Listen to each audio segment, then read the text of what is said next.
Kahit kayo naman, ayun nakitang ganyan di ba? Yung nag-video kayo, nakahubad sa kalye, nakabonete, in public. Yung mga yan, binabawal na yan. Pagbabawal sa inuman sa kalsada, walang tigil na videoke at curfew sa mga minor de edad. Mahigpit na ipatutupad ng Department of the Interior and Local Government. Lalo na yung mga domestic workers na binanggit din kanina ni Admin PY na nanunumbalik. Patuloy na binibigyan sila mga business opportunities as well as lalatagan natin sila higit kumulang 200,000 job orders for work abroad. Nandito rin ang DOLE for local work opportunities. Opsyon sa trabaho, pagnenegosyo at pag-aaral alok ng Department of Migrant Workers sa Pinoy Repatriates. Pag-uwi ng nasa 2,000 OFW sa Middle East, pinoproseso na. Isasubmit po kasi ang recommendation, so malamang meron po kung makikita po niya na tama ang rekomendasyon at naaayon at para sa bayan at para sa bansa natin. Ito naman po ay mabilisang aaproban ng Pangulo. Rekomendasyon para sa gagawing fuel tax suspension ipaparating na kay Pangulong Ferdinand Marcos Jr. Patuloy na suporta sa mga Pilipino, iginiit sa mga lokal na pamahalaan. We have been seriously preparing a case of plunder against former Speaker Martin Romualdez and former Senate President Cesar Escudero. Dating House Speaker Martin Romualdez at dating Senate President Francis Escudero posibleng maharap sa kasong plunder ayon sa Office of the Ombudsman. Finally, nag-file ng formal complaint tungkol sa issue ng hoarding of fuel sa residential area. From Barangay Sacred Heart to the naka-address sa chairman, through the chairman, then to Mayor Belmonte's office. Then after this, sa Bureau of Fire na kami pupunta. May-ari ng imbakan ng krudo sa isang residential property sa Quezon City, sinampahan na ng formal na reklamo.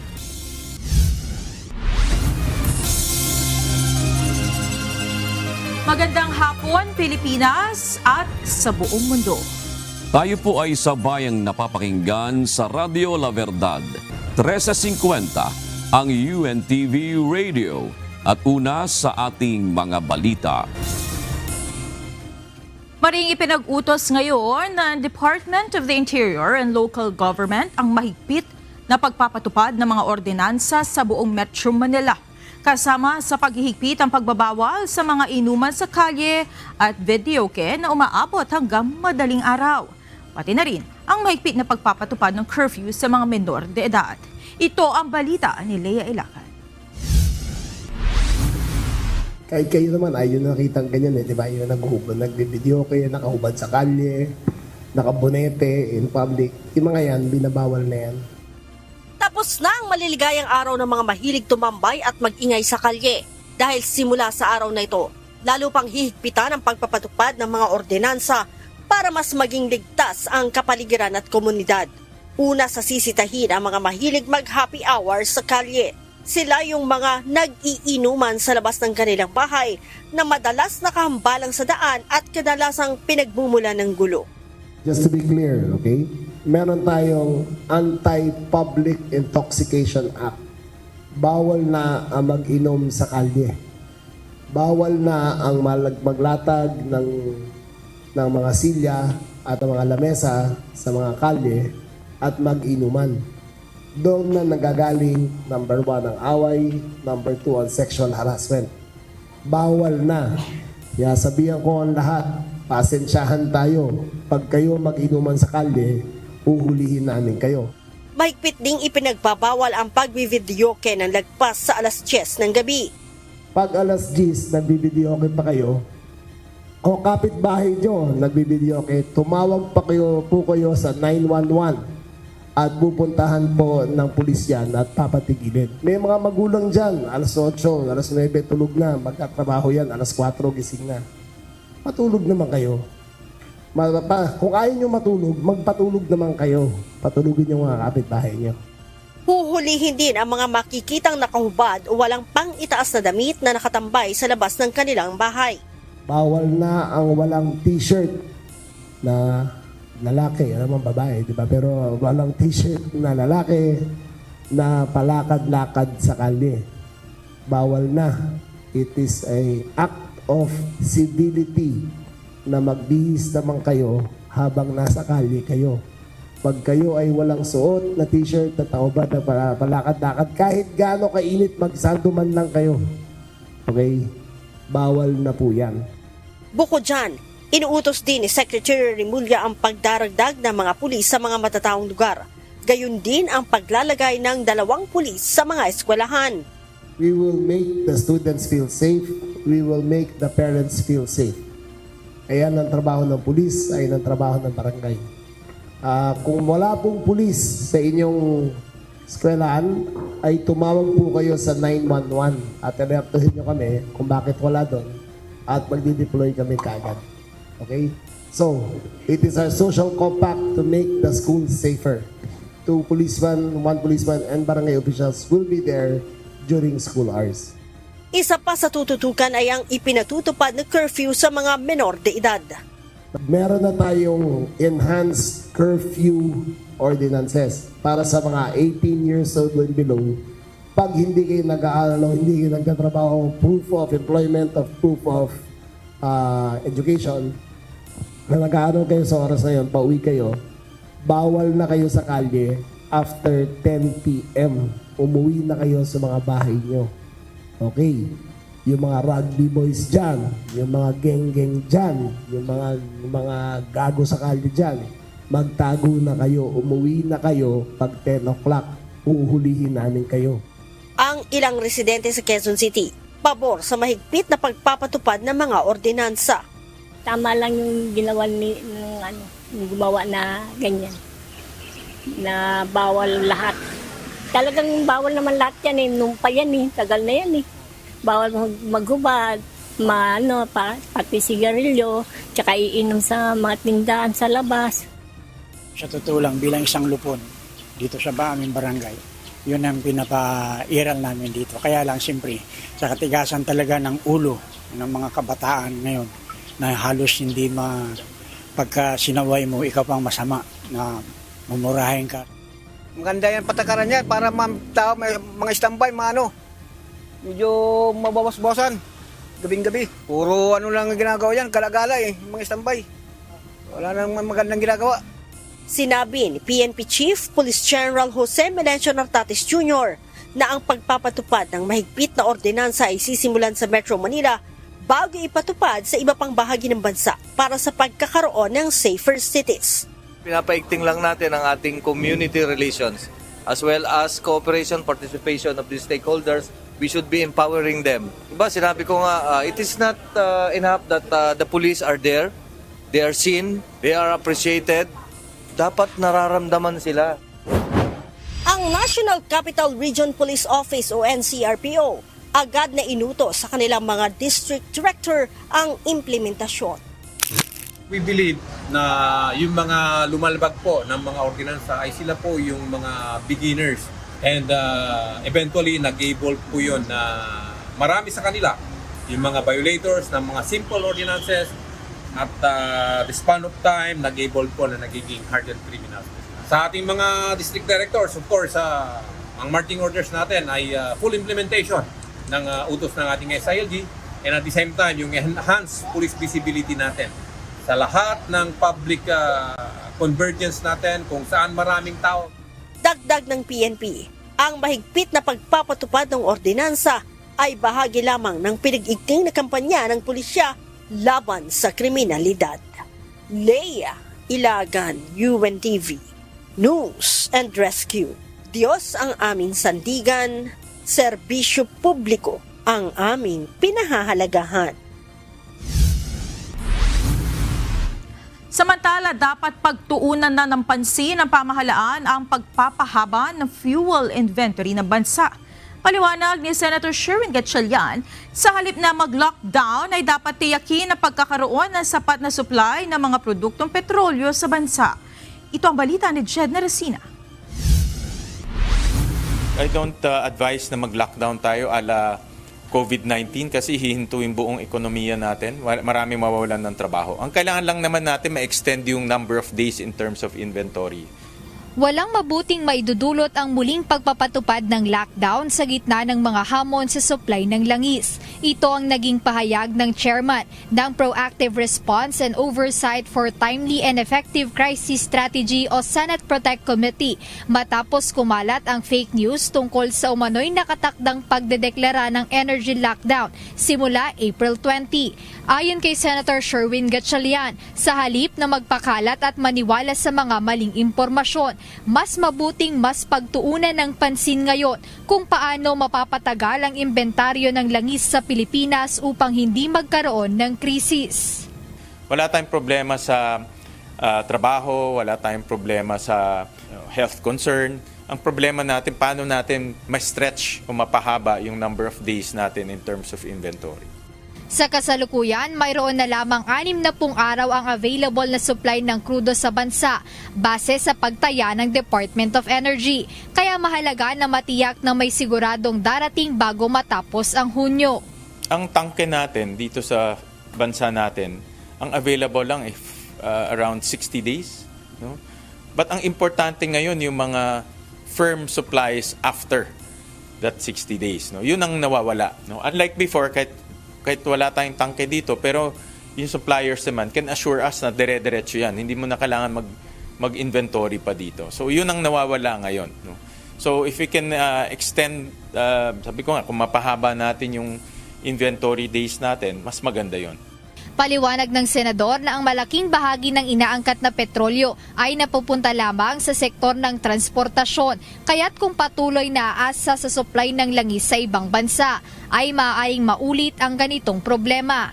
Ang pinakamabilis sa atin para makaalis sa, I would say, yung hostage ng Middle East oil. Kasi yung hostage tayo, doon lang tayo bumibili is mag-transition tayo to electric vehicles. That's the fastest way. Kasi sa ating bansa, almost, I think, 70 to 80% ng imported petroleum natin pumupunta sa transportation. So kung makakaalis tayo doon, magagamit natin electric vehicles, hindi na tayo kailangan mag-import pa. Naniniwala si Senator Gatchalian na kapag natapos na itong energy crisis sa bansa ay marami na ang lilipat at gagamit ng electric vehicles. Ito ay upang makatipid na rin sa konsumo ng petrolyo. Jed Neresina, UNTV News and Rescue. Diyos ang aming sandigan, serbisyo publiko ang aming pinahahalagahan. Sisimulan na ng Department of Social Welfare and Development o DSWD sa Miyerkules, April 8, ang payout ng cash relief assistance para sa mga tricycle driver sa mga pangunahing lungsod sa bansa. Ayon kay DSWD spokesperson, Assistant Secretary Irene Dumlao, maglalabas ang ahensya ng detalye kung saan ang itatalagang payout centers at kung anong oras sisimulan ang pamamahagi ng ayuda. Samantala, sa susunod na linggo naman, anya ay inaasahang masisimulan ng special payout sa National Capital Region para sa mga tsuper na wala sa listahan noong unang cash relief distribution. Nagpapatuloy ang hakbang ng pamahalaan na mapauwi ang mga Pilipinong naiipit ngayon sa kaguluhan sa gitnang silangan. Kaugnay nito, pinasimulan na rin ng pamahalaan ang paglalatag ng mga aktibidad bilang opsyon sa mga Pinoy repatriates gaya ng pagninegosyo o pag-aaral habang sila ay nasa bansa. Ito ang balita ni Mia Alonzo. Kung mabibigyan po ako ng pagkakataong makagawa po ng business or siguro mag-business po muna ako. Hanggang di pa naayos ang lahat dun sa Kasi actually, pinagbakasyon lang ako ng boss ko dahil parang pilitang bakasyon kami, sa pilitang bakasyon kasi dahil sa nangyayari for safety na rin po ng mga empleyado. Sa loob ng halos 20 taon na pagtatrabaho bilang overseas Filipino worker sa Bahrain, hindi maikakaila ni Marlon na nasanay na siya sa buhay sa ibang bansa. Ngunit noong Biyernes, napilitan siyang bumalik sa Pilipinas hindi dahil sa plano niyang umuwi, kundi dahil sa lumalalang tensyon sa Middle East. Ayon kay Marlon, mismong kanyang employer ang nagsabi na umuwi muna siya sa Pilipinas bilang pag-iingat lalo at naranasan din nila mismong mabagsakan ng shrapnel ang kanilang opisina sa gitna ng palitan ng atake sa pagitan ng Israel at Iran. Bunsod ng mahabang panahon sa ibang bansa, aminado si Marlon na nangangapa siya ngayon kung paano muling sisimulan ang buhay sa Pilipinas. Sa sobrang tagal ko po sa abroad, parang nangangapa pa ako. Kaya kailangan ko siyang magkaroon ako ng business plan or proper plan para at least, alam mo yun, may option ka. Yung mga pinagpaguran mo, may papupuntahan at kahit papano pa. Ngayong araw, pinasimula ng Department of Migrant Workers, katuwang ng nasa 25 ahensya ng pamahalaan, private sectors at ilan pang kumpanya ang pagsasagawa ng National Reintegration Network at Job Fair para sa nasa 800 overseas Filipino workers. Lalo na yung mga domestic workers na binanggit din kanina ni Admin PY na nanunumbalik. Patuloy na binibigyan sila mga business opportunities as well as lalatagan natin sila higit kumulang 200,000 job orders for work abroad. Nandito rin ang DOLE for local work opportunities. Base sa datos ng Overseas Workers Welfare Administration o OWA, sa mga OFW na umuwi ng bansa, 60% sa mga ito ang female domestic workers. 55.6% naman o 1,444 ang nais manatili ng bansa at magtayo ng negosyo. 662 naman ang naghahanap ng local employment, habang 742 naman ang bilang ng mga nagnanais pa rin ng trabaho abroad. Samantala, nasa 342 naman ang may mga negosyo na, subalit naghahanap naman ng tulong na kapital para sa kanilang expansion. Sa pamamagitan ng reintegration support mula sa ahensya at kumpanya, may mga opsyon ng OFW kung nais nilang magtrabaho, magnegosyo o di kaya na may bumalik sa pag-aaral. Kung ayaw nyo magtayo ng negosyo, ayaw nyo magtrabaho, pwede rin bumalik sa eskwelahan. Huwag tayong mahiya. It's never too old to learn. At meron din ho tayong alternative learning systems program. Kaya kung yung schedule nyo hindi kaya pumasok, meron lang kayong ilang araw sa ilang oras sa linggo na pwedeng pumasok. Pwedeng may ALS program na pwede namin tailor fit dun sa inyong schedule, dun sa inyong pangangailangan. So, lahat po, yung mga anak ninyo, ready rin po kaming tulungan sila at ipasok po sa ating mga eskwelahan. Samantala, tiniyak naman ng DMW na patuloy ang mga hakbang ng pamahalaan para sa mga nakaline na pangbilang ng mga OFW na iuuwi ng Pilipinas. Sa ngayon, ang nakaambang posible pa nating tulungan higit kumulang mga 2,000 na isinasaayos pa natin ang kanilang pagpapauwi. At patuloy lang naman ang ating mga charter flights, including bookings and commercial flights. As long as merong mga nagnanais umuwi ng mga Pilipino ay sasaayos natin either yung charter flights or bookings, block bookings. Sa ngayon, hinihikayat ng ahensya ang mga umuwi ng bansa na sumailalim sa mga training at upskilling programs na iniaalok ng pamahalaan para sa mga bago at mas magagandang oportunidad na naghihintay sa kanila. Mia Alonso, UNTV News and Rescue. Diyos ang aming sandigan, serbisyo publiko ang aming pinahahalagahan. May alok na dagdag oportunidad sa mga household worker ang bansang Taiwan. Sa bagong polisiya, papayagan na ng Taiwan government ang isang pamilya na may batang 12 years old pababa na mag-hire ng foreign household worker kabilang ang mga Pilipino. Ayon sa Taiwan Ministry of Labor, ang bagong polisiya ay upang mapagaan ang obligasyon ng mga magulang na mag-alaga ng kanilang anak at bilang suporta sa mga working parents. Sa ilalim ng bagong patakaran, ang isang migrant house helper ay tatanggap ng 20,000 Taiwan dollars o katumbas ng 40,000 pesos kada buwan. Kailangan lang sumailalim sa special training ang mga aplikante, lalo na ang pag-aaral ng basic Mandarin alinsunod sa standard ng pamahalaan. Ang nasabing polisiya ay epektibo na sa darating na April 13. Isinusulong na maipasa sa Kamara sa pamamagitan ng isang special session ang panukalang batas na magkakaloob ng direktang tulong sa mga manggagawa pati na sa mga medium at small scale na negosyante. Samantala, hinihikayat naman ng isang kongresista ang Light Rail Management Corporation at Department of Transportation na magpatupad na rin ng 50% discount sa pamasahe sa LRT Line 1. Ito ang balita ni Rosalie Goz. Kinakailangan mag-special session.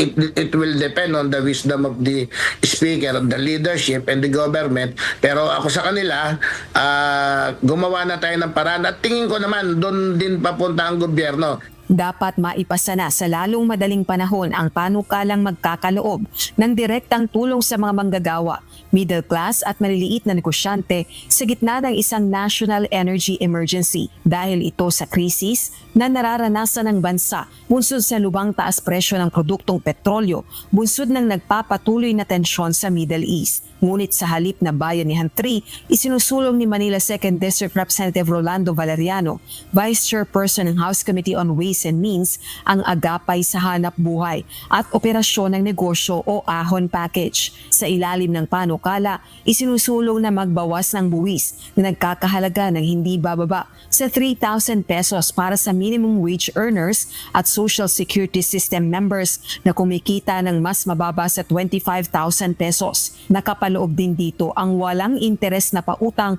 hanggang 250,000 pesos para sa micro, small and medium enterprises at maaaring bayaran mula 2 hanggang 3 taon. Mayroon ding fuel cost tax credit para sa retailers, wholesalers, freight forwarders at logistic firms. May 500 pesos na halaga naman ng LPG electronic discount voucher para sa kwalipikadong households at MSMEs sa bawat 11 kilogram na LPG tank na bibilhin.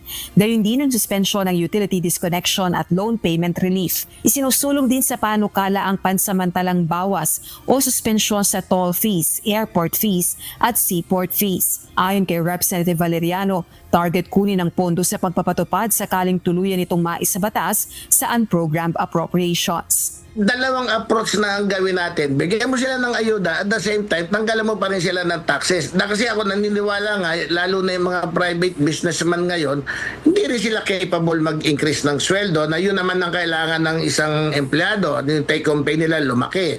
So paano mo palalakin? Kung matababawasan mo sila ng tax, kung dating take-home pay nila 18,000, magiging 21,000, para mo rin silang binigyan monthly ng ayuda. Inaasahang kabilang na matatalakay ang panukala sa pagpupulong ng 13 House Committees sa April 8. Inatasan ng House panels na bumuo ng legislative measure upang makaagapay ang bansa sa krisis na dulot ng global oil price hike. Ayon naman sa Malacanang, pag-aaralan ni Pangulong Ferdinand Marcos Jr. kung magkakaroon man ng panukala ang Kongreso na Bayanihan 3 na gaya sa ipinatupad na tulong noong COVID-19 pandemic. Katulad po sinabi natin, kailangan po di makita natin kung ano po yung pinakadetalye ng bill at lahat po na maaari makatulong sa ating mga kababayan, yan naman po ay tutugunan at sasang-ayunan ng ating Pangulo.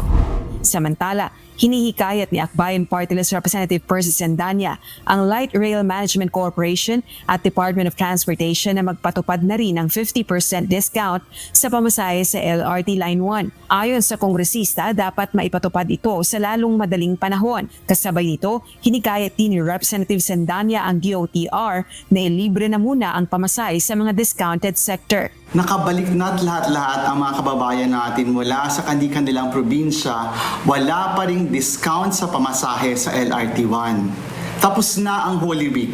Bawasan natin ang pasanin ng ating mga kababayan sa pamasahe araw-araw. Kung hindi pa kaya i-relieve ang pamasahe para sa lahat ng mga commuter, ilibre na muna ang sakay ng ating mga kababayang PWD, senior citizen at mga estudyante sa lahat ng MRT at LRT stations. Lalo na at dumadaan ang LRT1 sa U-Belt area kung saan maraming mga estudyante ang umaasa sa public transportation. Sa kasalukuyan, mayroong 50% na discount na ipinatutupad sa LRT2 at MRT3. Rosalie Coz, UNTV News and Rescue. Diyos ang aming sandigan, serbisyo publiko ang aming pinahahalagahan. Susunod sa Ito ang Balita. Hindi makakaapekto sa relasyon ng Pilipinas at Estados Unidos ang pagpayag ng Iran na makadaan sa Strait of Hormuz ang mga barko ng bansa. Ayon kay Palace Press Officer Undersecretary Claire Castro, tinitiyak ni Foreign Affairs Secretary Teresita Lazaro na walang issue sa Amerika ang pagluluwag ng Iran sa Pilipinas. Tiwala rin si Jose Castro na naunawaan ng US ang sitwasyon ng Pilipinas sa ngayon.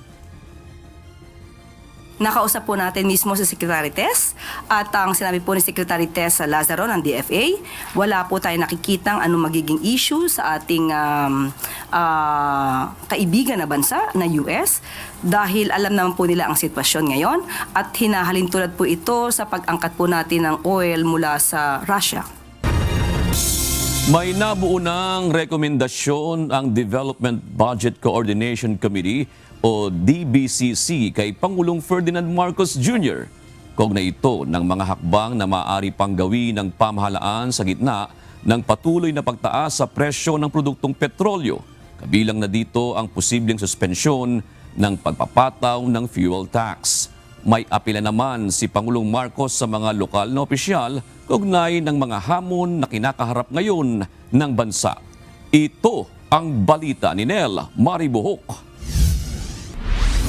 Isasubmit po kasi ang recommendation, so malamang meron po kung makikita po niya na tama ang rekomendasyon at naaayon at para sa bayan at para sa bansa natin. Ito naman po ay mabilisang aaproban ng Pangulo.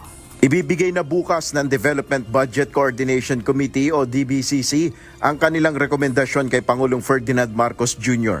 ukol sa posibleng suspension ng fuel excise tax.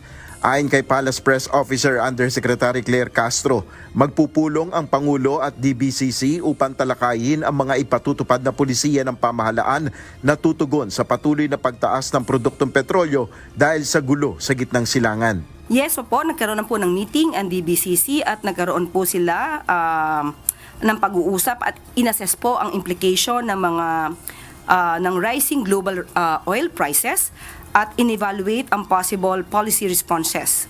Kasama na po rito ang measures on fuel excise taxes nito pong nakaraang Holy Week.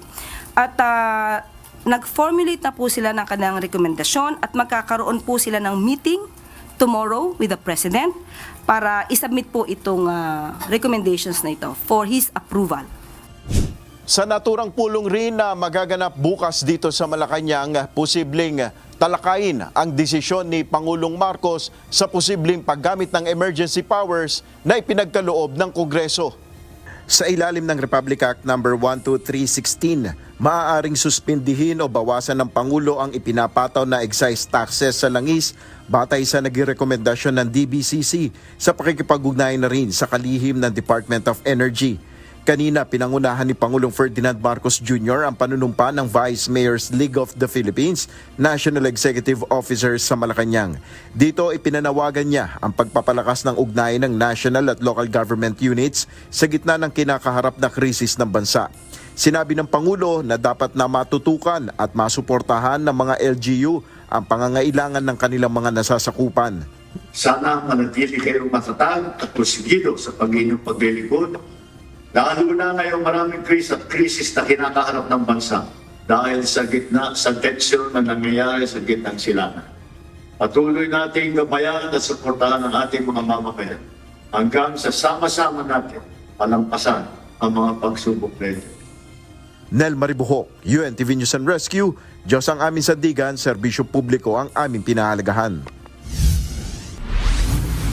Sa kaugnay na balita, posibleng economic sabotage ang ginagawang pag-iimbak ng petrolyo sa isang oil tanker sa residential area sa Quezon City.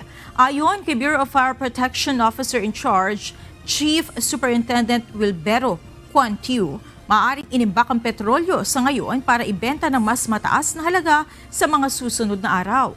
Ayon sa BFP, hindi marapat sa residential area ang natuklasang oil tanker dahil maaari itong maging dahilan ng malaking sunog. Yes, it's really very hazardous because there's a possibility that it will start or ignite and it will be a big fire. And second, it is a possible of explosion kasi wala na siyang mga necessary fire safety requirements. Sa ibang balita, seryoso sa paghahanda ang Office of the Ombudsman ng kasong plunder laban kina dating House Speaker Martin Romualdez at dating Senate President Chis Escudero. Naniniwala ang Ombudsman na may nangyaring sabwatan ang dalawang dating lider ng Kongreso pagdating sa pagpasa ng mga nagdaang budget ng gobyerno, lalo na ang may kinalaman sa flood control corruption scandal. Ito ang balita ni Ivan Alvarez. We have been seriously preparing a case of plunder against former Speaker Martin Romualdez and former Senate President Chis Escudero. Mga dating lider ng mataas at mababang kapulungan ng Kongreso ang inaasahang sasampahan ng kasong plunder ngayong Mayo. Ito ang tiniyak ni Ombudsman Crispin Remulla kaugnay ng kanilang nagpapatuloy na paghahanda ng mga kasong may kaugnayan sa flood control scandal. Paliwanag nito, isa sa mga tinitingnan nilang ugnayan sa pagitan ni dating House Speaker Martin Romualdez at dating Senate President Francis Chis Escudero ang posibleng conspiracy o sabwatan pagdating sa mga inilabas na budget noong taong 2024 at 2025. It's actually the way that the budget was passed upon by the two houses and how many things have been implemented because of that budgetary process. Conspiracy. Hindi na nagdetalye si Remulla kung anong klaseng sabwatan ang umano'y kinasangkutan ng dalawa. Ngunit nagpahiwatig itong madaling matahi ang istorya dahil nadawit na rin si Escudero at Romualdez sa mga nakaraang pagdinig sa Senate Blue Ribbon Committee. Pagtitiyak nito, hindi lang ang dalawang dating lider ang posibleng humarap sa plunder. Maaari ding masampahan ng kaso ang iba pang mambabatas at miyembro ng Kongreso. Bukod sa taong 2024 at 2025, posibleng lumalim pa niya ang kanilang investigasyon hanggang sa panahon ni House Speaker Lord Velasco taong 2020. Para kay Remulla, kasabay ng kanilang napipintong pagsasampa ng plunder laban sa matataas na opisyal ng gobyerno, panahon na rin anya para sa Supreme Court na bisitahin ang kanilang mga doktrina pagdating sa naturang kaso. Sapagkat tila ginagawa nila imposible ang plunder maging krimen. Kaya ito po ay nasa sa kanila na. Ibibigay namin ang responsibilidad sa Korte Suprema upang maglahad ng tamang patakaran tungkol sa plunder. Sapagkat meron na po silang nakaraang mga ruling na hindi po sang-ayon sa aming paniniwala. Matatanda ang una ng itinanggi ni Escudero at Romualdez ang pagkakaugnay sa flood control scandal at mga issue ng mga anuwalyang budget insertions. Sa ngayon, wala pang bagong pahayag ang mga dating mambabatas patungkol sa kasong posibleng harapin nila sa hukuman. Evan Alvarez, UNTV News and Rescue. Diyos ang aming sandigan, serbisyo publiko ang aming pinahahalagahan. Ipauubayan na lang ng Malacanang sa Department of Justice o DOJ at Office of the Ombudsman ang iginigiit ng ilang mambabatas na ilabas ang final report ng Independent Commission for Infrastructure o ICI. Ito ang tugon ng palasyo sa naging panawagan ng President's sister na si Senator Amy Marcos na ilabas ang ICI full report. Ayon kay Palace Press Officer Undersecretary Claire Castro, nagawa na naman ng ICI ang kanilang trabaho at naibigay na ang kanilang report sa Pangulo. At tandaan natin, sinasaad din po sa Executive Order na 94 na ang ICI ay dapat na magbigay ng kanilang accomplishment report. At sa ating pagkakalam ay nagbigay naman sila ng accomplishment report. Ito po. So, siguro mas maganda kung makikita nila itong accomplishment report na ito para masabi naman nilang may report ang ICI. Pero kung ang detalye patungkol po dito, ito po ay nasa DOJ at nasa Ombudsman. At talagang naibigay sa mga investigating bodies na mag-iimbestiga patungkol dito. Walang sakit si Pangulong Ferdinand Marcos Jr. Ito ang paglilinaw ng Malacanang kasunod ng pagkalat ng mga post na mayroon umanong malubhang karamdaman si PBBM. Ayon kay Palace Press Officer Yusek Claire Castro, hindi dapat maniwala sa mga nagkakalat ng maling impormasyon tungkol sa Pangulo. Tayo naman po ay mainstream media. Siguro mas mangingibabaw dapat ang mainstream media kaysa sa mga SOCMED na walang basihan. So wag po tayo masyado maniwala. Ang dami-dami pong fake news. Pati po ako ay binibiktima ng fake news. Narito naman ang mga balita sa iba't ibang panig ng mundo. Ihahatid ng ating global correspondent na si Marby Delfin na nasa Perth, Australia.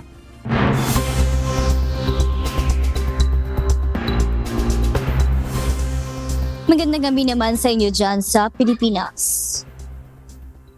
Muli na namang naglabas ng deadline si US President Donald Trump laban sa Iran kaugnay ng Strait of Hormuz.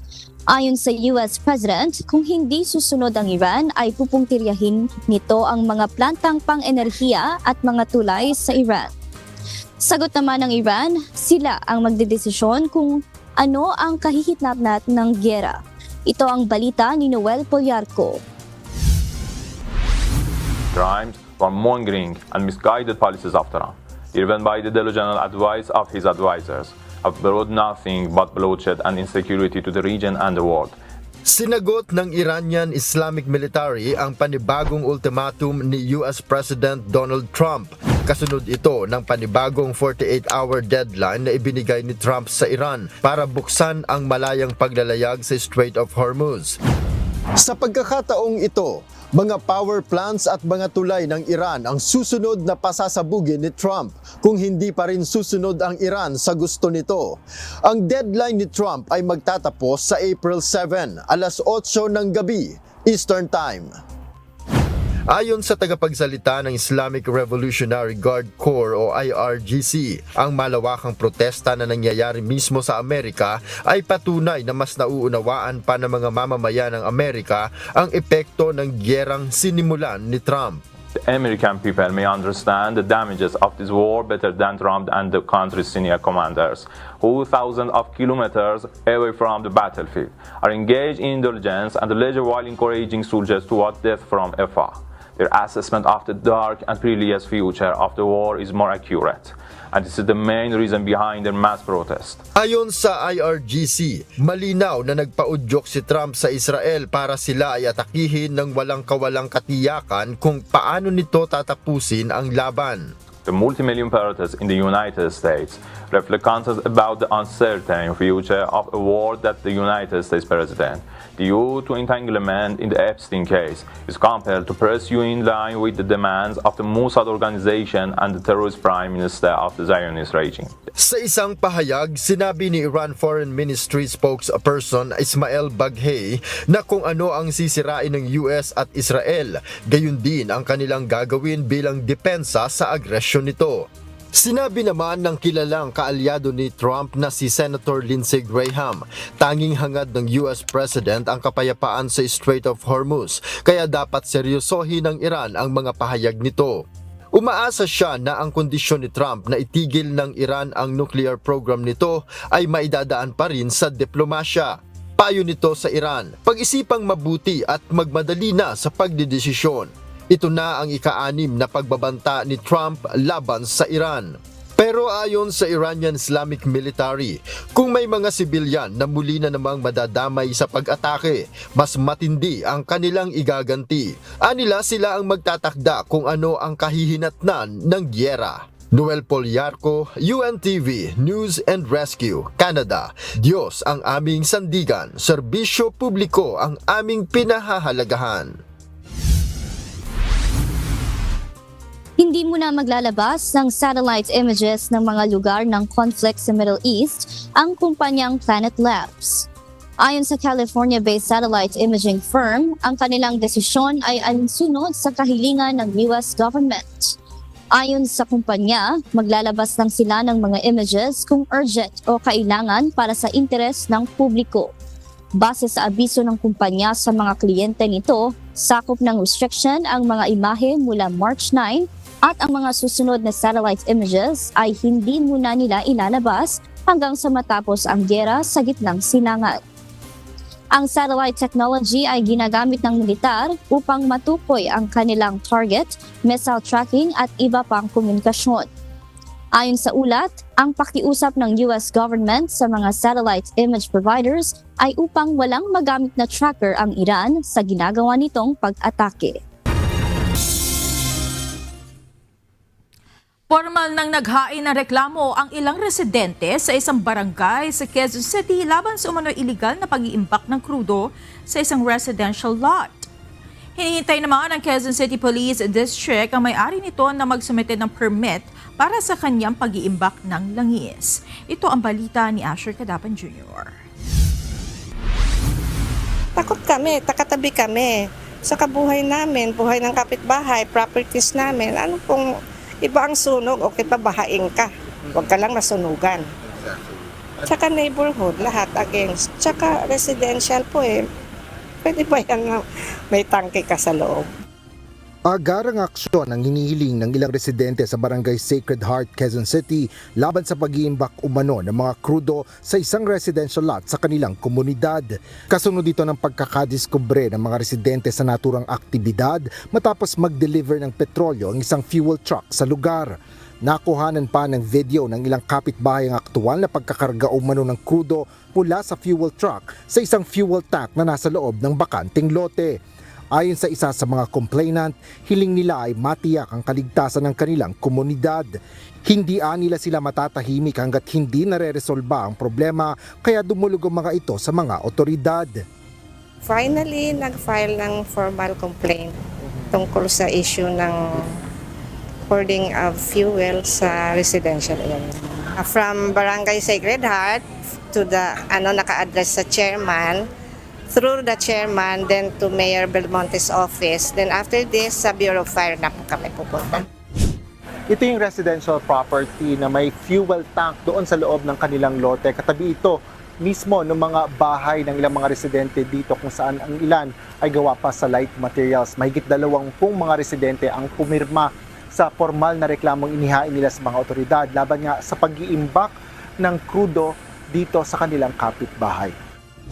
Kinumpirma naman ni Kapitana Camille Malig David na walang permit o abiso sa barangay ang operasyon ng naturang pag-iimbak ng krudo. Ngunit kailangan nilang makipag-ugnayan sa local government unit ng Quezon City para tuluyan itong mapatigil.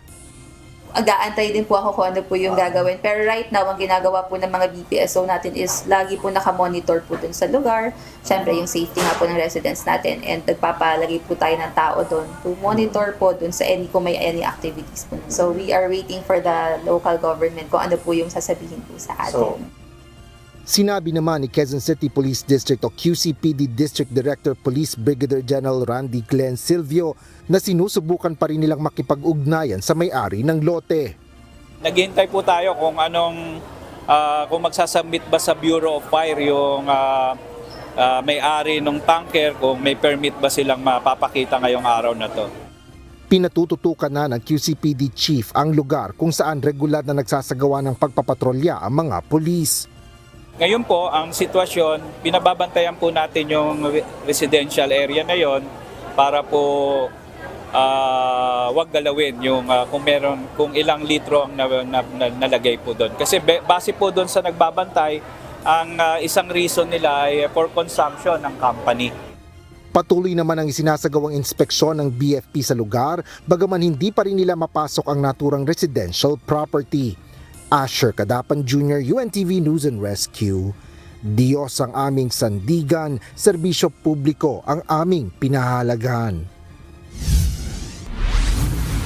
Sa ibang balita, lumagdan ng pakikipagtulungan ng UNTV-BMPI sa Divine Mercy Psychiatric Facility upang mas mapalakas sa mga programa kaugnay ng mental health awareness. Ayon sa mga eksperto, dahilan ng tumataas sa kaso ng depresyon at anxiety ang sunod-sunod na problema sa ekonomiya na nakaapekto sa pang-araw-araw na pamumuhay ng mga Pilipino. Ito ang balita ni Mia Alonzo. Habang patuloy na nararanasan ng bansa ang iba't ibang hamon sa ekonomiya, ramdam din ang pagtaas ng bilang ng mga Pilipinong nakararanas ng anxiety at depression. Ayon sa pamunuan ng Divine Mercy Psychiatric Facility, napapansin nila ang dumaraming bilang ng mga tumatawag at humihingi ng psychiatric consultation. Kadalasan, ang mga kasong ito ay nag-uugat sa patuloy na suliranin sa ekonomiya at mga pang-araw-araw na hamon sa bawat individual. Kasi once na nag-slow down yung economy, domino effect yan eh. Pero pag tinignan natin, ano ba talagang epekto nito? Unang-una, mapabawasan din yung income ng tao o dadami din ang walang trabaho. Makikita natin. And these are contributing factors. That's why nagkakaroon siya kami sa mental problem. Just imagine, may 5 kang anak. Di ba? Lahat nag-aaral. Tapos, yung asawa mo, tricycle driver lang. O kaya, namamasada ng jeep. Pagising mo sa umaga, nalaman mo na, tataas na naman pala ang diesel. Tapos, alam mo na ganito kalaki ang pangangailangan ng pamilya, pero hindi mo maibigay. Hindi lang ito limitado sa matatanda, mapapansin din na pabata ng pabata ang nagkakaroon ng mental health issues.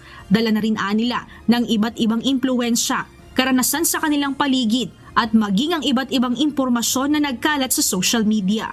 Dapat ang mga bata nire-ready, no?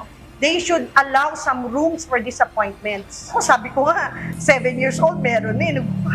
May mga ganun na. So, kaya ang nakikita namin, dapat i-strengthen sa family and at the same time sa school. Sa kabila nito, patuloy pa rin ang hamon sa pagtugon sa mental health. Bunsod na rin ang kakulangan ng mga pasilidad, gastos para sa tuloy-tuloy na gamutan at stigma sa mental health illness. Base rin sa pinakahuling ulat ng AXA Mind Health Study, 65% ng mga Pilipino ay may kamalayan na sa mga isyu ng mental health. Subalit batay rin sa mga pag-aaral, isa lamang sa 3 Pilipino ang may kaalaman kung ano ang dapat gawin kapag nakaranas ng anxiety o depression. Kailangan yung right information, kailangan ma-disseminate natin sa lahat. Or else, yung public stigma nandun pa din. Sa ngayon, maraming mga pagamutan at iba't ibang mga mental health advocates ang nagsusulong upang mas maging accessible ang gamutan sa mga ganitong kondisyon. Kamakailan ay nagsagawa ng pakikipagkasundo ang UNTV sa pamamagitan ng parent company nito na Breakthrough and Milestones Productions International o BMPI sa Divine Mercy Psychiatric Facility. Ito ay sa layuning palakasin ng mga programa para sa mental health awareness at mas madaling access sa psychiatric care. Taong 2003 nang magpasimula ang Divine Mercy Psychiatric Facility sa isang lugar sa Mandaluyong City at kasalukuyan pa ring tumutugon sa mga pangangailangan ng nasa mahigit 100 pang mga pasyente na na-admit sa kanilang pagamutan. Kilala rin ang pasilidad bilang ikalawa sa pinakamalaking private facility sa bansa. Ang naturang partnership ay pagkilala ng 2 institusyon sa lumalaking pangangailangan para sa profesional na pangangalaga, pati na rin ang kahalagahan ng bukas na kaalaman sa usapin ng mental health. Meron kayong malalapitan, no? Yung ating gobyerno, yung National Center for Mental Health, nandyan ang kanilang mga numero. Also to us, no? Through the ng UNTV, so, doong mga tao na dumadanas ng ganyang mga pagsubok, lumapit lang. Huwag mahiya, no? Mental health is very important. Sa UNTV, particular sa ating programa sa Serbisyong Bayanihan and UNTV Public Service Department, aside sa mga physical na sakit, marami lumalapit sa atin sa puso, sa kidney, pero isa rin sa mga malaking problema ng ating mga kababayan na hindi lang masyadong nabibigyan ng pansin is yung pagdating sa mental health. Which is, through this partnership, meron na tayong mapagre-referan ng mga pasyente, mas makakatulong tayo sa mga pasyenteng lumalapit sa atin kasi merong mga expert and mga professional na handang tumulong sa kanila. Mia Alonso, UNTV News and Rescue. Diyos ang aming sandigan, serbisyo publiko ang aming pinahahalagahan. Susunod sa Ito ang Balita.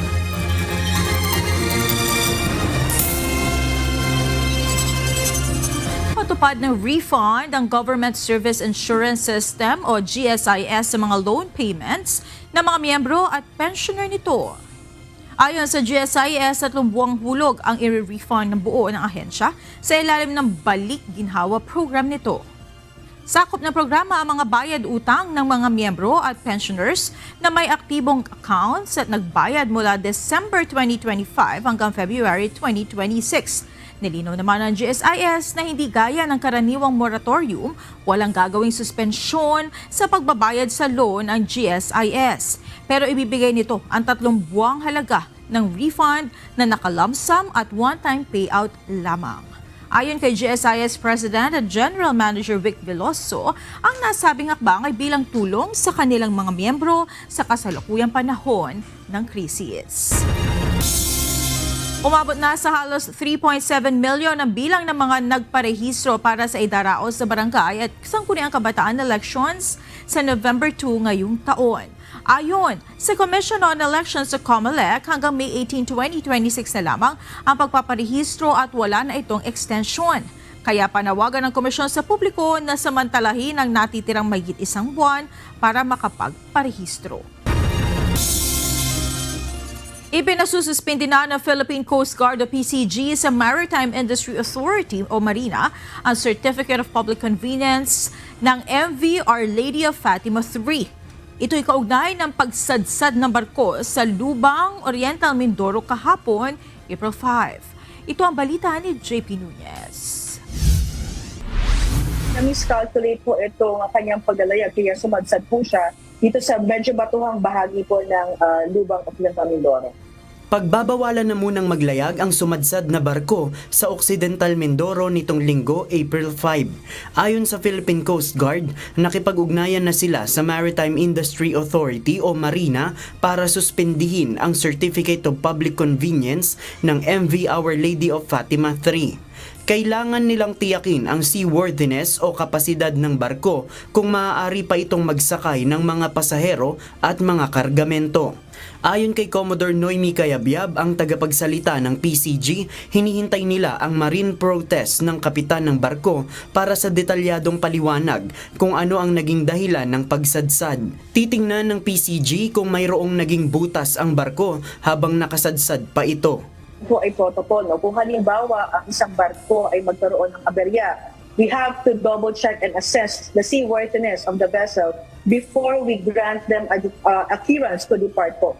Ayon sa PCG, nag-operate naman sa kanyang authorized capacity ang MV Our Lady of Fatima III. Bukod sa mga pasahero, lulan rin nito ang nasa 250 liters ng marine diesel oil at 45 liters ng lube oil. Ngunit sa ngayon, wala pa naman silang nakitang tumagas na langis mula sa barko. Lumabas sa naunang investigasyon ng PCG na sumadsad sa batuhang bahagi ng Lubang Oriental Mindoro ang barko dahil sa low tide. Agad namang nasagip at nasa ligtas na kalagayan ang 162 mga pasahero na sakay nito, pati na ang 8 crew members. JP Nunez, UNTV, News and Rescue. Diyos ang aming sandigan, serbisyo publiko ang aming pinahahalagahan. Ipinalalagay na sa restrictive custody ng Philippine National Police ang 4 na pulis na iligal na rumesponde sa isang away sa barangay Irawan, Puerto Princesa City, Palawan noong Biyernes. Ayon kay PNP Chief Police General Jose Melencio Nartates Jr., bukod sa hindi nagpaalam ang mga ito sa kanilang immediate supervisor, rumesponde din silang na hindi naka-uniforme at amoy alak. Nasawi rin sa insidente ang 2 nilang kasamahan sa nangyaring pamamaril. Inutos na ni General Nartates ang investigasyon sa insidente at inalis na rin sa pwesto ang Station Commander at City Director ng Puerto Princesa Police. Nakakulong na sila, nakakulong, and they were disarmed and continuing pa rin yung investigation. They are restricted but they are already locked up, nakakulong, for the filing of appropriate charges. Okay? Of course, meron namatay eh. Anong mapapile doon? It may be homicide or murder.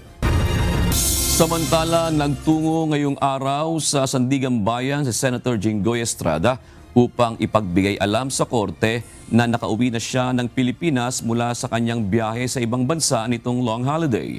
Mula March 31 hanggang kahapon, April 5, bumiyahe si Estrada sa bansang Hong Kong, Macau at Japan.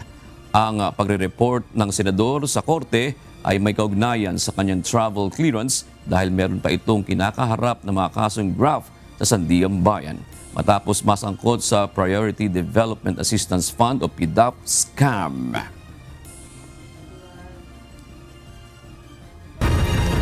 Mas mababa ang bilang ng naitalang krimen sa Metro Manila nitong nagdaang long holiday kumpara sa kaparehong panahon ng nakaraang taon ayon sa National Capital Region Police Office o NCRPO. Ayon kay NCRPO spokesperson Police Major Hazel Asilo, nasa 75 ang naitala nilang bilang ng krimen ngayong taon kumpara sa 114 noong 2025. Kabilang sa pinakamaraming insidente ang theft, robbery at physical injuries. Ibig sabihin po nito na natiling generally manageable ang peace and order po natin dito sa Metro Manila habang patuloy po yung ating ginagawang pagmomonitor, deployment at yung ating response operations.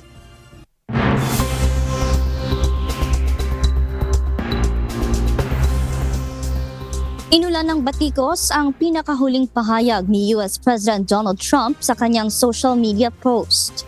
Ayon sa mga kritiko ni Trump, ang pananalita ni Trump ay nagpapahiwatig ng pagiging desperado nito kaya wala na sa ayos ang kanyang mga desisyon. Ilang mamabata sa US ang nananawagan na sa Kongreso ng Amerika na gumawa ng hakbang upang mapaalis na si Trump sa pwesto. Ito ang balita ni Bradley Rabuza.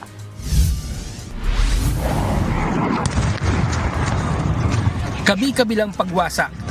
Hindi pa tiyak kung ilang buhay ng sibilyan ang nadamay na. Ito lamang weekend, binomba ng US at Israel ang Pasteur Institute sa Tehran, ang pinakamatanda at pinakakinikilalang research at public health center, hindi lamang sa Iran kundi sa buong gitnang silangan. Ito lamang linggo, binomba rin ang Sharif University, ang pinakakilalang engineering school sa Middle East. Sa Israel, nagmamadali ang mga rescue worker, baka sakaling may maisalba pa sa isang residential area sa Haifa na direktang tinamaan ng missile ng Iran.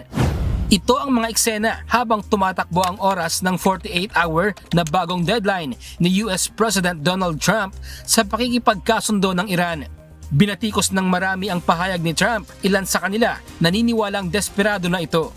Si Nobel Peace Prize winner at dating direktor ng International Atomic Energy Agency, Mohammed El-Baradi, tinawag na madman si Trump. Nanawagan ito sa mga Gulf states na agad kumilos upang pigilan na ito sa kanyang kampanya kontra Iran.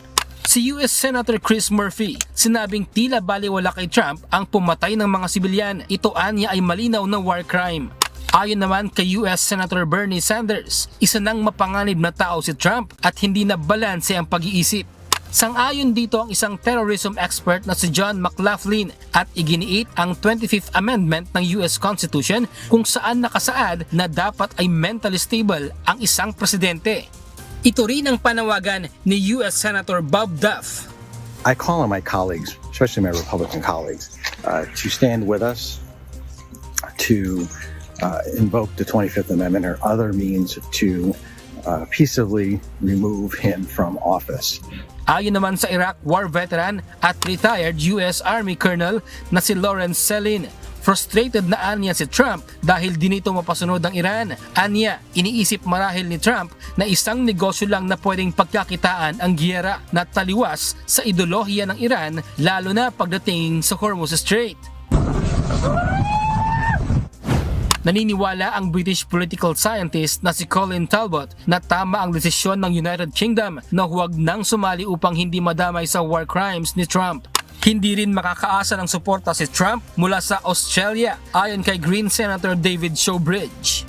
Babala naman ng German political analyst Mau Ott, mananagot ang buong US Congress kung hindi sila gagawa ng paraan para maalis sa pwesto si Trump dahil sa mabigat at seryoso nitong banta habang ang Iran ay naghahanda sa mas matinding pag-atake. Bradley Rabuza, UNTV News and Rescue. Diyos ang aming sandigan, serbisyo publiko ang aming pinahahalagahan.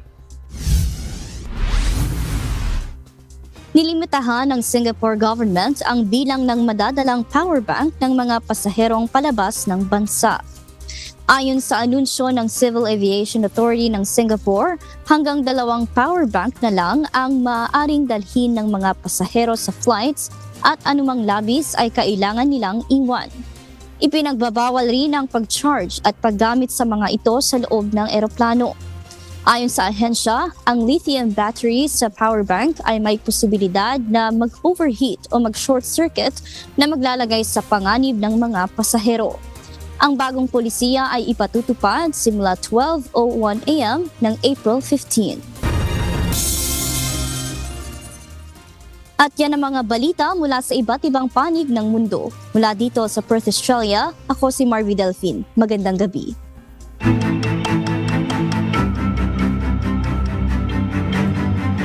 Tiniyak ng power distributor sa probinsya ng Cebu na nananatiling stable ang kanilang supply ng kuryente sa kabila ng pagtaas sa presyo ng produktong petrolyo.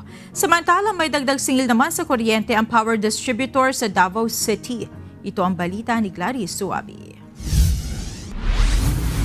Walang katotohanan ang anumang prolonged power outages o rotational brownouts sa kanilang prangkisa. Ito ang binigyang linaw ng Visayan Electric Company o VECO, ang power provider sa malaking bahagi ng Cebu dahil sa sinasabing month-long outages. Iniuugnay umano ito sa energy lockdown sa pagtaas ng presyo ng produktong petrolyo. Sa kanilang official Facebook page, tiniyak ng VECO na nananatiling stable ang kanilang power supply. Ang mga nakaschedule na power outages ay bahagi lamang ng ginagawang regular na maintenance. Samantala, tumaas ng 33 centavos per kilowatt-hour ang singil ng kuryente sa Davao Light and Power Company simula noong Marso. Mula sa 10 pesos and 33 centavos per kilowatt-hour ay tumaas ito sa 10 pesos and 63 centavos dahil sa pagtaas ng presyo ng wholesale electricity spot market. Yes, we expect electricity rates to rise in the coming months due to the geopolitical tension din sa Middle East affecting global fuel prices as well as with that moment ako lang po itungal siguro pangunti na siguro sa geopolitical tension but as well as tanawin mo padulong na ta sa summer so posible po mo sa ang demand sa ito ang kuryente. So as we all know, a large part sa ito ang electricity bill comes from the generation charge. Mararamdaman ang taas singil mula March 12 hanggang April 11 na billing. Gladys Tuwabi, UNTV News and Rescue. Diyos ang aming sandigan, serbisyo publiko ang aming pinahahalagahan. Isang menor de edad ang matagumpay na nasagip ng mga tauhan ng Philippine Coast Guard sa Tabaco City sa Albay. Batay sa ulat ng Coast Guard Substation Tabaco, sa lugar ang kanilang mga tauhan nang namataan ang insidente kaya agad nila itong na-respondihan. Mabilis na naihahon sa tubig ang menor de edad at agad din itong nabigyan ng paunang lunas. Muli namang nagpaalala ang Coast Guard sa publiko lalo na sa mga magulang at tagapag-alaga na bantayang mabuti ang mga bata kapag palapit sa dagat. Paalala ng mga otoridad, ang pagkalunod ay maaaring mangyari sa loob lamang ng ilang minuto at kadalasang walang babala kaya dapat na maging alisto. Dumaraing na ang maraming residente sa Talim Island sa Rizal dahil sa patuloy na pagtaas ng presyo ng mga pangunahing bilihin dahil sa krisis sa enerhiya. Samantala, nagdeklara na ng State of Local Emergency ang pamahalaang bayan ng Bonggao sa Tawi-Tawi dahil sa matinding kakulangan ng supply ng langis. Ito ang balita ni Alan Manansala. Sa Luzon, patuloy na pinapasan ng mga residente ng Talim Island sa Rizal ang hirap na dulot ng pagtaas ng presyo ng langis at mga bilihin sa bansa dahil na rin sa epekto ng gyera sa Middle East. Apektado ang mahigit 27 barangay kung saan ramdam ang pagtaas ng gastusin sa araw-araw. Unti-unti rin ang paghina ng kanilang kabuhayan sa pangingisda. Umaasa ngayon ang maraming residente ng isla na mapapansin at mabibigyang solusyon ng gobyerno ang kanilang kalagayan. Ay malaki na rin ang nagiging gastos kasi mahal na mga bilihin. Tapos isasakay pa namin sa bangka, papamasahe pa sa bangka. Ay ngayon, maiging na lang at ang mga magbabangka hindi nagtataas ng presyo pa. Ang mga yung kanilang mga pirate pa ng bangka, presyo ng pamasahe, presyo ng mga kalakal. Kaya lang mahal na rin dito sa atin ang mga bili. Yun ang isang nagiging problema. Sa Visayas, pinangangambahan ang kakulangan sa supply ng kuryente sa Visayas sa ikalawang quarter ng 2026 ayon sa Institute for Climate and Sustainable Cities o ICSC. Posibleng makaranas umano ng yellow alert ang Visayas grid sa buwan ng Mayo. Ipinaliwanag nila na umaasa ang rehiyon sa supply ng kuryente mula sa Luzon at Mindanao dahil hindi sapat ang produksyon ng mga lokal na power plant. Negatibo rin umano ang operating margins sa Visayas, palatandaan na hindi kayang matugunan ng mga plant sa rehiyon ang kabuuang demand ng kuryente. At sa Mindanao, nagdeklara ng state of local emergency ang pamahalaang bayan ng Bungao sa Tawi-Tawi dahil sa matinding kakulangan ng supply ng langis sa lugar. Nagsara na ang ilang gasoline stations sa bayan matapos maubusan ng gasolina at diesel. Umabot na sa 15 hanggang 18 araw na walang nabibiling supply ng langis mula sa Zamboanga, habang limitado na rin ang nakukuha mula sa Malaysia. Ipinaliwanag ng lokal na pamahalaan ng Bungao na walang fuel depot sa Tawi-Tawi kaya't umaasa lamang ang mga supplier sa pag-iimbak ng langis sa mga drum. Humihingi na ng agarang tulong ang alkalde sa Oil Crisis Committee ng Bangsamoro Autonomous Region in Muslim Mindanao at sa pamahalaang nasyonal upang matugunan ang krisis. Alan Manansala, UNTV News and Rescue. Diyos ang aming sandigan, serbisyo publiko ang aming pinahahalagahan. Inaasahan ang patuloy na pagdami ng mga pasahero sa Parañaque Integrated Terminal Exchange o PITX kahit tapos na ang long holiday season. Ayon sa pamunuan ng PITX, bunsod ito ng patuloy na pagtaas sa presyo ng produktong petrolyo. Ito ang balita ni Ryan Lacanlale. Well, actually, we're not going back to normal. We're still in a very unusual or hindi normal na sitwasyon dahil nga doon sa sitwasyon sa pagtaas ng produktong petrolyo.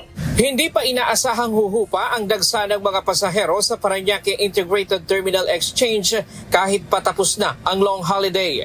Ayon kay Jason Salvador, head ng Corporate Affairs, dahil sa patuloy na pagtaas ng produktong petrolyo, pinipili na ng marami ang mag-commute na lamang sa halip na magdala ng sariling sasakyan.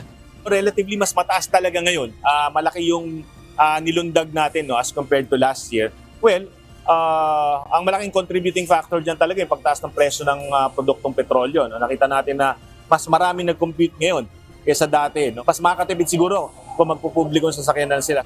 Si Mary Jane kasama ang kanyang pamilya galing ng bakasyon sa La Union at pauwi na ng Cavite. Imbes na umarkila ng sasakyan, nagdesisyon na lang silang mamasahe para makatipid. Mas mura, ang laki ng tinipid. Kesa magbaban ka ng 45,000 o ang rent ng 2 days. Mura lang dati, nasa 20 lang. Doble kasi taas ng gasolina, di ba? Kapansin-pansin din ang mas mataas na bilang ng mga pasahero ngayong long holiday kumpara noong 2025.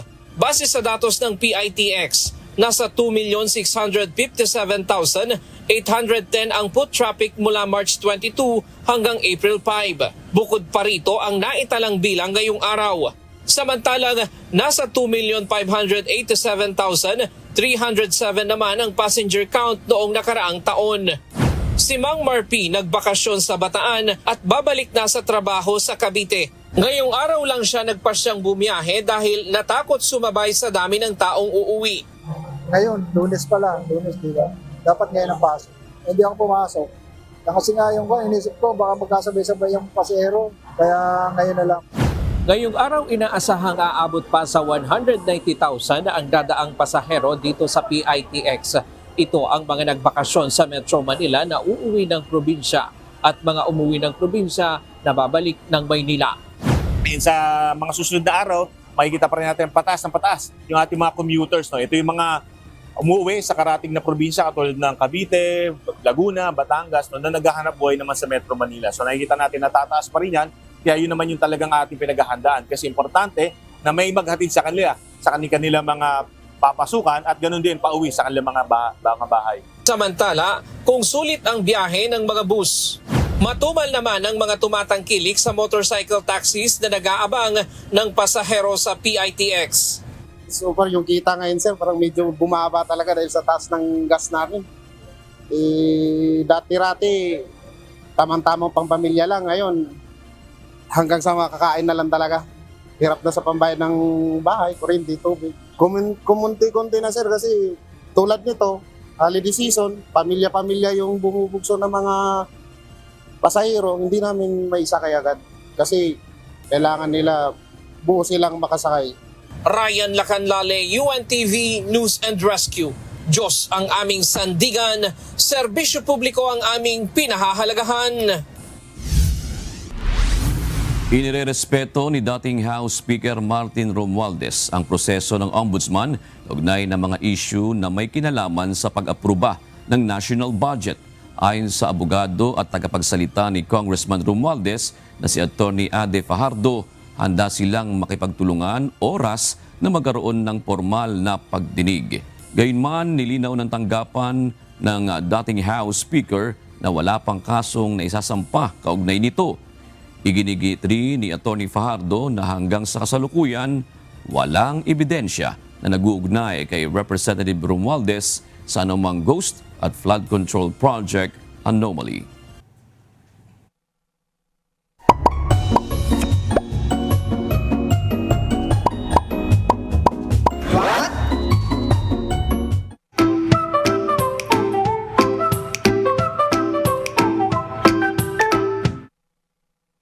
Dagdag kaalaman po, nasanay na ba kayo sa ganito? Sa tuwing magla-login kayo sa inyong mga banking bank application sa inyong mga phone, naghihintay kayo lagi ng OTP o yung one-time password. Alam nyo ba, mawawala na po yan dahil aalisin na yan ng Bangko Sentral ng Pilipinas.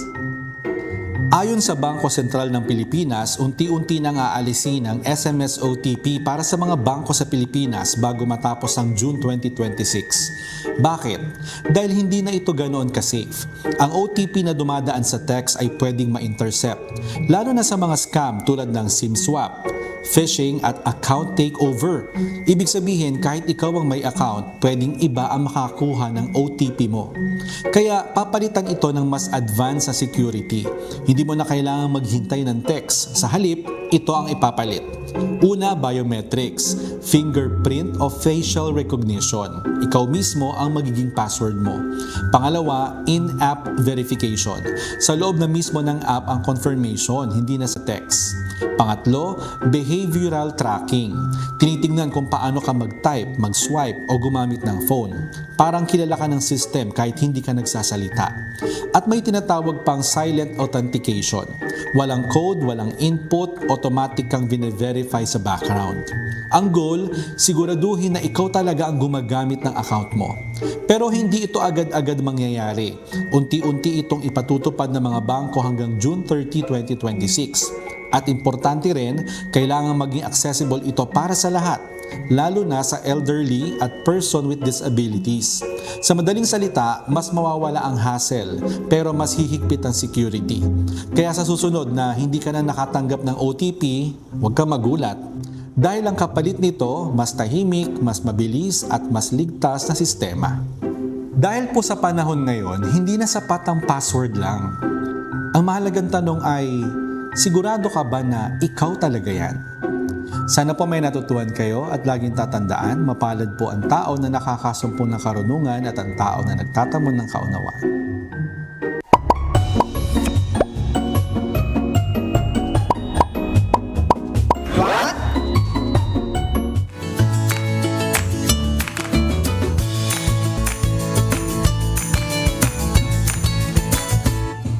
Narito po ang ating mga naging kausi ngayong araw ng Lunes. Salamat po at shout out kina Naylene Tanyo, Lane Bandelaria at Geoff Castro. Gayon din kina Eduardo Bautista, Romeo Figueras at Mavs Manzanillo.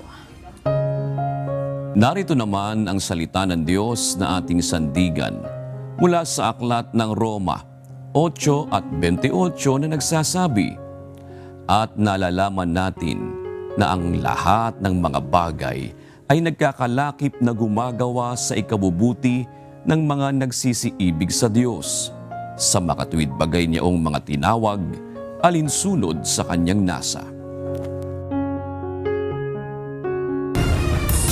At yan ang naging kabuuan ng ating balitaan ngayong gabi. Aming inilahad ng buong katapatan kung paano namin nasaksihan. Tayo po'y makapagtitiwala na ang aming nakita at narinig ang aming ibinabalita. At dito po sa UNTV, Diyos ang aming sandigan, serbisyo publiko ang aming pinahahalagahan. Magandang gabi po.